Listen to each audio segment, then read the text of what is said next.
you need. And we'll talk more about that later. But today we're talking about the aspect around money management and all of our different relationships to that. So what I'm going to do is I'm going to hand off to Elena, and maybe you can get us going, and anything else that I haven't covered so far. I'm going to be the designated Facebook group commenter. So I'm going to mute myself while I make sure I can get it going without having too much feedback. So I'm handing off to you, Elena, to take the lead here. What am I going to do with all my hands today? Like I usually am like feverishly working behind the scenes, but I don't know if those of you who follow me notice that I took Facebook off of my phone along with my email again, which I tried before, didn't quite stick. But to create more spaciousness and energy, and just, I really want to be present with everything I'm doing. And I found myself to be repeating patterns. So that's what we're pulling in today, is we're talking about money management, and we're going to be talking about the inner, outer, higher, which is the framework that we really pull through everything that we are focusing on and creating in the Sacred CEO and in this association, because everything has an inner element, an outer element, and a higher element. And that is really what brought us together. Well, our friendship brought us together. Our love for working together and being together and playing together brought us together. But what emerged was this natural unfolding of, wow, this is how you see the world. This is how you see the world. This is how I see the world.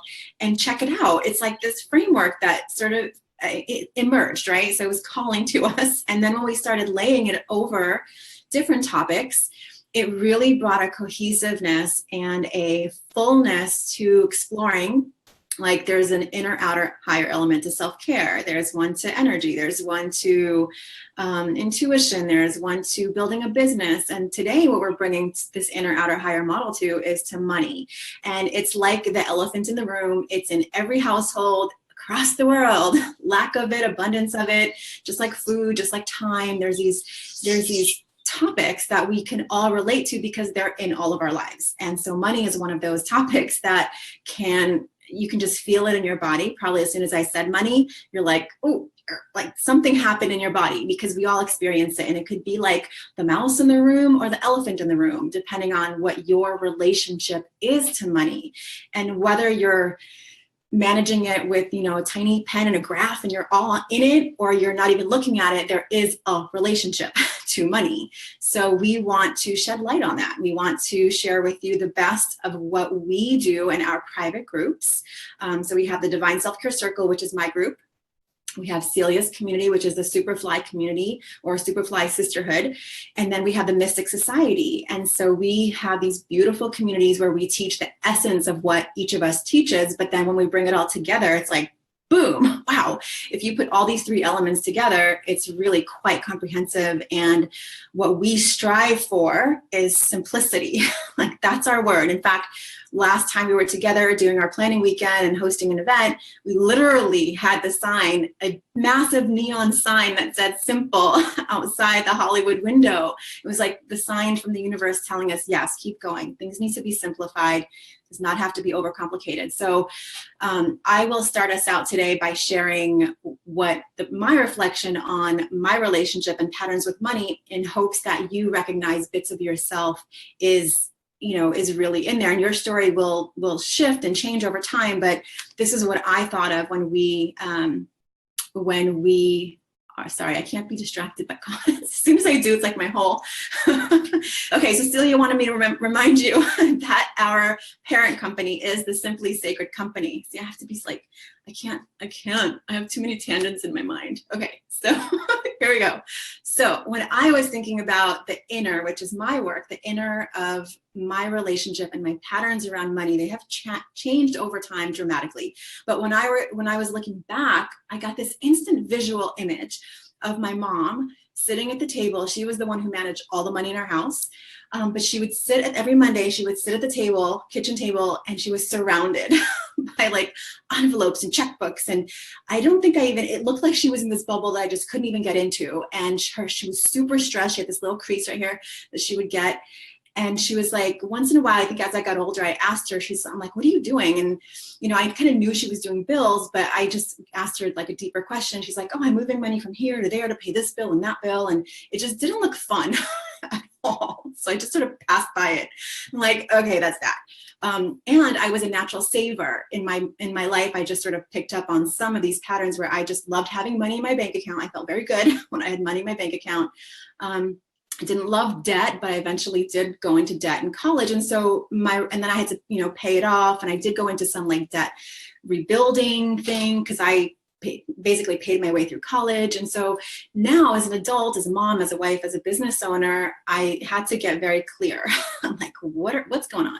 How do I like to relate to money? And I sort of, in my habit, in my patterning, I was sort of like, oh, there's the money over there. And my husband's really good with money. So it's very easy to just like let him handle all of it, just like my mom did at the table. And in my business, I was sort of forced to say, I am the one who is bringing it in and managing it, making it, repositioning it, whatever, reinvesting it, spending it. But I actually replayed the pattern quite nicely. So last year, I thought, I'm going to be an adult, and I'm going to hire an accountant, and I'm going to hire a bookkeeper. And here's your login information. Leave it over there. And, I'll take care of all the looking at it once in a while. But I really relinquished my responsibility, which is what I did when I was younger. I was like, I don't want to see it. It looks too stressful. I just want to go have fun. But then I actually sat down with the CPA, and she said something that really reminded me, because she loves the work I do. She's actually a client of mine in my course. So it's awesome. It's really good synergy. And she said, you could do this. I have to do this annual like financial report thing for her. She said, you can do it in a spa and then you could just bring me the report. And I sat back and my entire like body just got happy. I'm like, what? Like, oh my God, I can totally do it in a spa. And I do. So, twice a year, I will take my journal book, my numbers and my goals, and I will literally go to this day spa where I'll book one appointment, and then I can spend the whole day there. I will just do my goals there. And the really cool thing about this, and this is what Lindsay will really touch on, is that money is energy, and she'll go more into the specifics of that. But for me, it reframed my entire relationship with how I handle my money, so that finally this year I was ready to say, okay, not only can I make a money date that I can go check in with my money and make my plans and my goals, but I can also take responsibility for checking into it on a much more regular basis, like a reality check opened, like check, right? Both versions of a check. Like I can see it, I can log in, I can look at it, I can reconcile it. Reconciling my bank account was like the mystery of mysteries to me. I had no idea. I really didn't. I did it in my book, right? But online in this program, I was like, what do you do? I don't know. What if it doesn't match? I don't even know. I just sort of said, I'm not doing it. But luckily my sister is a phenomenal, like, economist, mathematician, finance person. And she sat down with me. She's like, come here, little sister, I'll show you. And she's like, click, click, click, click, click, click. I'm like, that's what I was paying somebody for, and it like mystery bubble vanished. And so now when I relate to my money, it's all about combining what I know to be true is self-care, helps me to expand my ability to receive, and prepares me to manage bigger and bigger containers. I can apply that to my money. So I can meet with my money. I can light a candle with my money. I can make it a sacred experience with my money. I can take my money to the spa.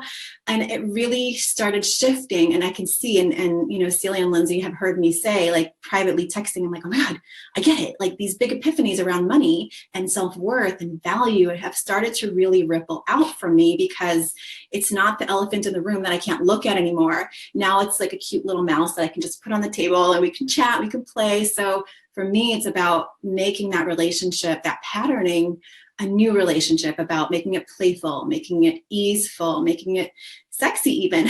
Like I can light a candle, I can just show up, and really bringing what I bring to other areas of my life that I adore, which is a playfulness, which is a silliness, which is, I can do this. I got it. If I don't know, I can message a friend. I can message Celia and be like, okay, tell me that book you read again, where you've learned how to do all this stuff.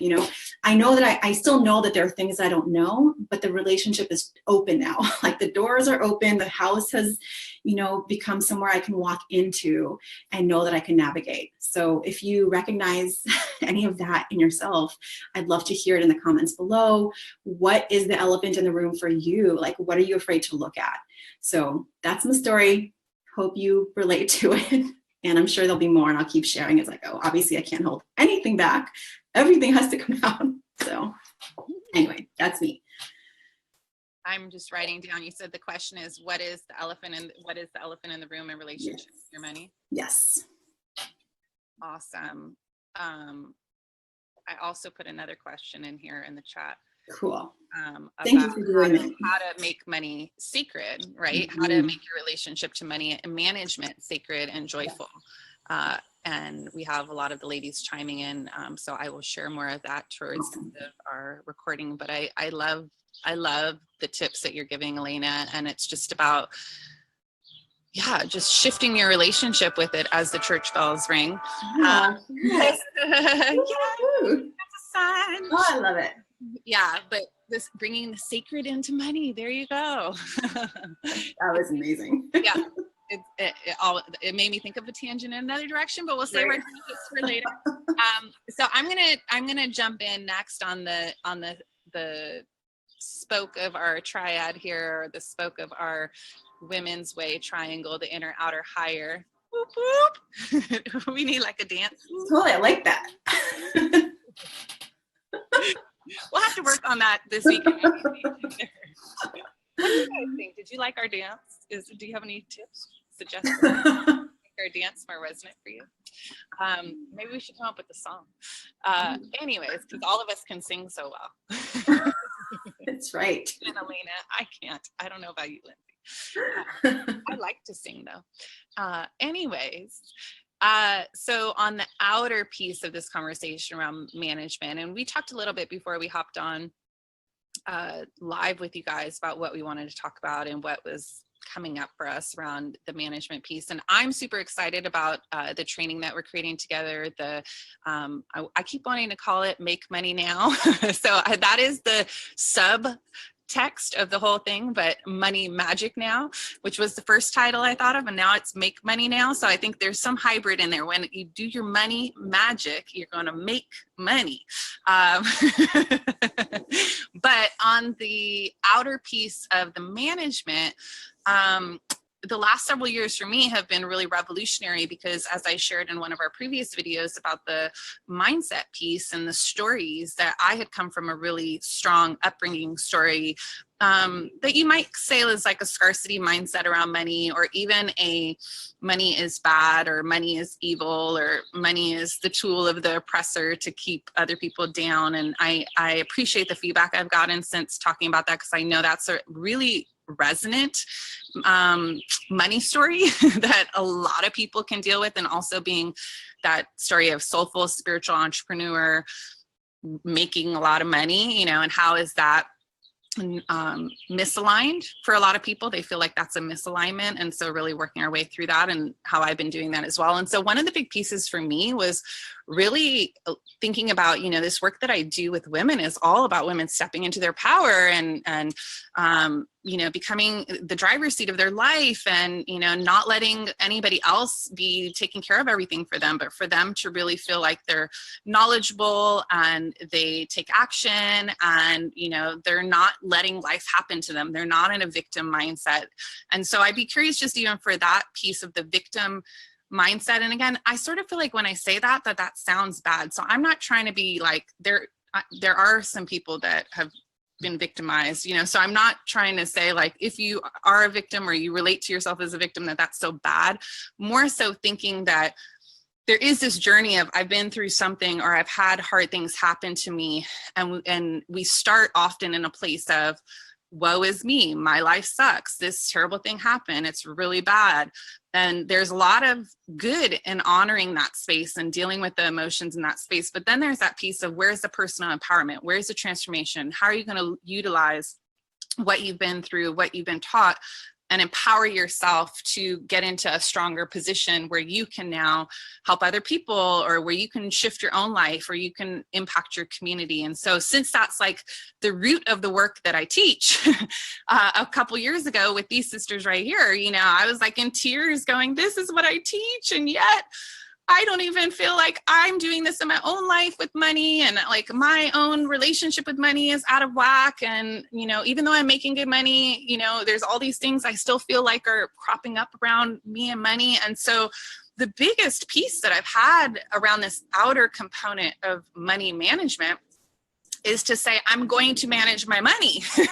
The claiming of, I might not know how to do this, but I can learn how to do this. I can teach myself anything. And if I can't figure out how to teach it myself through reading a book or asking around, I can look online. I can invest in courses. I can invest in mentors. I can invest in working with professionals who can not just do it for me, as Elena was saying. You know, a lot of times we're giving away our power, right? And when we talk so much about personal empowerment and wanting to step in our power, own our power, you know, be powerful in the world, in a balanced way, you know, in a complete holistic way, we have to not just give away the things that are scary to us to other people to take care of for us. And whether that's in relationship with our spouse, like for me with my husband, who's beautiful and talented, it's really easy to just say, honey, you just take it and take care of it. You know, I'm just going to trust you because you seem like you know what you're doing, which I think is very traditional in the way that women have been raised, you know, and I'd be curious in the comments of what's coming up with that for you. If you grew up in a household where the dynamic was the woman, you know, was subservient in many ways to the man, or in a more traditional format where the woman took the back seat and the man took the lead in relation to a lot of things in most households, but certainly with the money, right? Because it wasn't that long ago that we couldn't own anything, that we were literally property that somebody else owned, right? So we didn't inherit, we couldn't work, we couldn't vote, we couldn't get education. You know, all of these things are things that have just come in the last 50 to 100 years in modern day womanhood. So we're still trying to learn what it looks like to be a sacred CEO in our homes, in our lives, in our businesses. And so for me, that piece of the outer piece that I really want you guys to wake up to, and in the Money Magic Now, I'm going to break down the system and the tools that I've used to transform this in my life. And that's why I know that this amazing training is so valuable, because these are literally the steps that I took. But for right now, I'm going to give you the big picture, which is really just about claiming it. And Elena told me right before the video, before we started doing this live stream, she's like, I remember like 2-3 years ago, we were sitting at the table. I remember exactly where we were. And you were like, I'm claiming it. I'm going to learn it. I'm going to figure this out. And then she's like, and then like a year later, you were like, boom, boom, boom, boom. What about this? Do you have this account? Are you making these transfers? How much are you doing? What about this? And like giving us a 5-step plan of what we had to do for money. And she's like, I literally saw you transform your own relationship, your own ability to manage your money and be in control of your financial decisions. Because one thing also that comes with actually taking care of your money and managing it is then you can start making conscious decisions about what you do with your money. So again, it's sort of, and I got to really deconstruct it, ladies. I would love both in the chat as well as Elena and Lindsay to come back to this conversation of victimhood. Maybe there's for me, for some reason that triggers me, except I know that that's something people get. So just trying to figure out another way to discuss that mindset.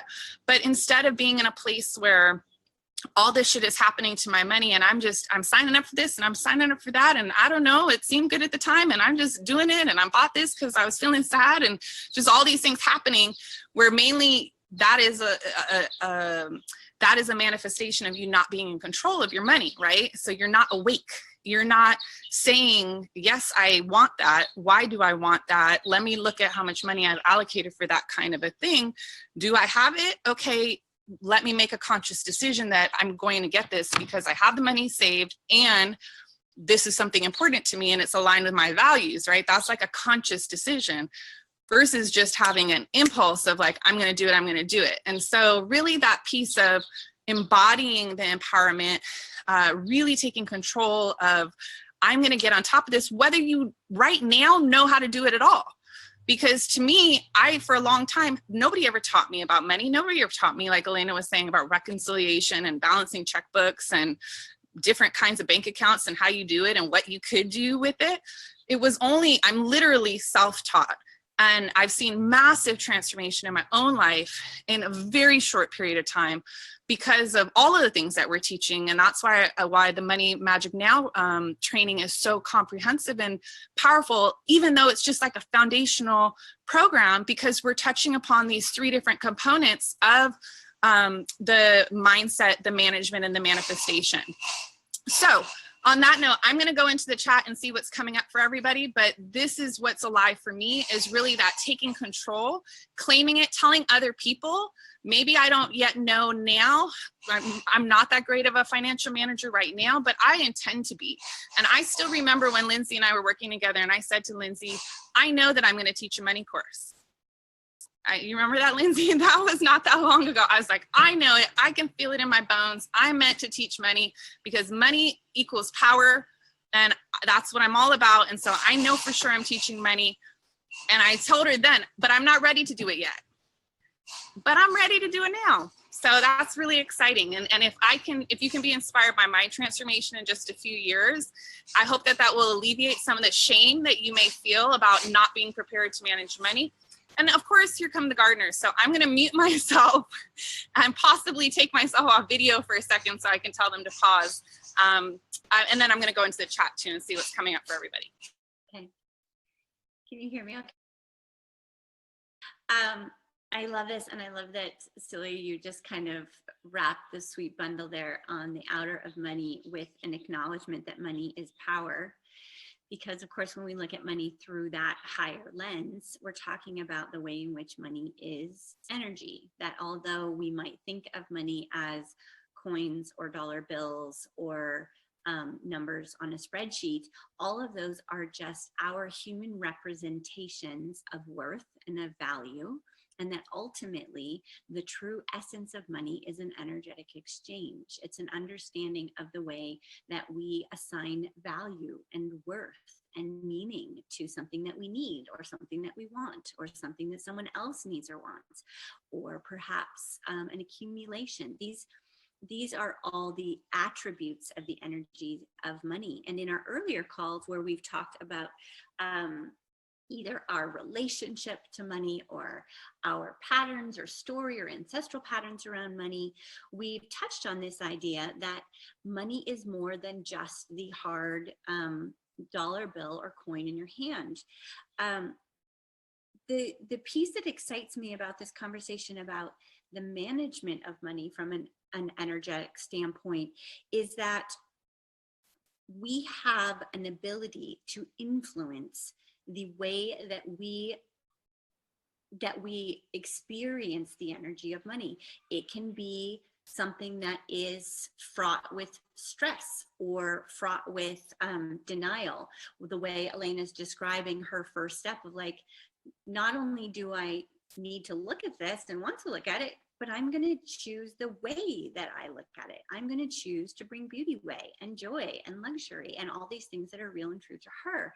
And the way that Celia's talking about, hey, wait a minute, this money stuff is power. This money stuff is energy. This is about empowerment. And that's what I'm here to do. And if this is one of the ways that women are coming into their power, then by golly, I'm going to figure it out for myself. I'm going to put that into practice. I'm going to teach it in my community, and then I'm going to model it out. And so she's showing the way in which money is energy.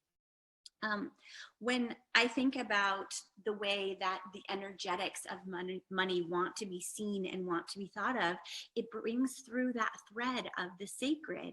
Although we touched on earlier in this live, the sometimes prevalent disconnect that money isn't a sacred thing, that if you are really of service, or if you're really heart-centered, or if you're really giving, then you're not allowing money to be at the forefront, or money somehow isn't congruent with those things.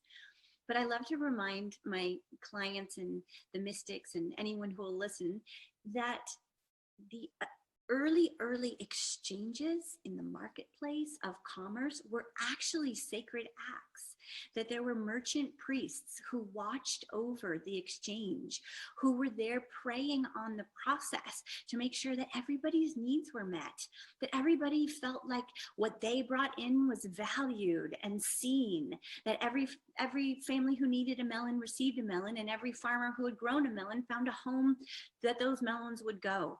So this really is not a new concept that money is sacred and money is energy. It's actually a remembering of ancient patterns within us.